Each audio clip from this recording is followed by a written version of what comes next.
Hello friends, welcome to సుజీసిస్ Telugu channel.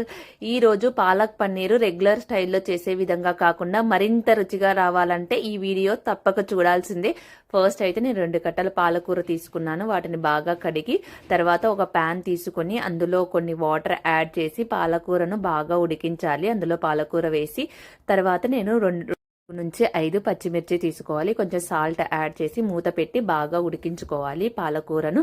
So ఆ విధంగా పాలకూర ఉడికిందా లేదా చూసి దానిని మనము వాటర్ అంతా వంపేసుకోవాలి. అలా వాటర్ అంతా తీసేసి మనం ఆకును పట్టుకోగానే ఉడికిందో లేదో తెలిసిపోతుంది. ఇది ఎక్కువ టైం పట్టదు, ఒక 2 to 3 minutes చాలు.